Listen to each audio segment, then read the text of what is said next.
Agbalagba ujeje Atakoko rabina merewe anawitere. Bonjour à tous et oui, on commence cette vidéo d'aujourd'hui par la ravissante voix de Laura Bazooka, juste pour vous dire qu'il y a son projet JJ qui est en train de tourner, aller streamer fort et aller donner de la force à l'artiste.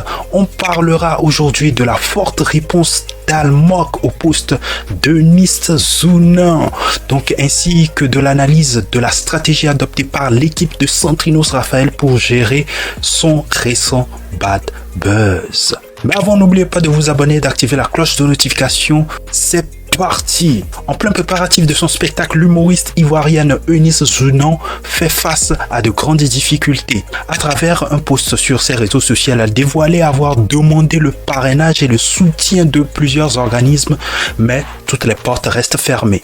Le pire, c'est qu'un responsable d'une grande société m'a dit aujourd'hui directement: tu n'as pas dit que tu veux te marier, va te marier, nous on te regarde, a-t-elle notamment écrit. La chanteuse togolaise Almok n'est pas restée insensible face à ces mots qu'elle et ses sœurs supportent au quotidien dans le showbiz. C'est malheureusement le quotidien de la femme dans le showbiz. Ils ignorent notre talent pour le sexe. On se bat désormais sans soutien, on est boycotté partout parce qu'on a choisi la dignité. Mon homme est innocemment combattu sans même qu'il les connaisse. Mes contrats sont bloqués parce que je me suis marié. Chers inconditionnels, ai-je un talent ou pas? Dites-moi la vérité. Rassurez-vous, le Seigneur ne nous abandonnera jamais. Quand vous fermez une porte, il nous ouvre le double. A écrit la chanteuse sur sa page Facebook. Que pensez-vous de ce phénomène qui gangrène le showbiz togolais? Avez-vous déjà vécu cela sur le plan professionnel de votre côté? Dites-nous tout en commentaire. On enchaîne avec l'affaire Centrinos Raphaël qui fait vibrer la toile. En résumé, il s'agit d'une fille qui prétend avoir mis au monde un enfant dont la paternité est attribuée à l'artiste Centrinos Raphaël. Ce bad buzz intervient pendant que l'artiste est en pleine préparatif pour son concert du 30 avril. Comment est-ce que l'équipe de Centrinos a su gérer ce bad buzz afin d'en tirer avantage pour la réussite des prochains projets de l'artiste? On décrypte tout ça tout de suite. D'abord, il faut noter le silence radio de l'artiste.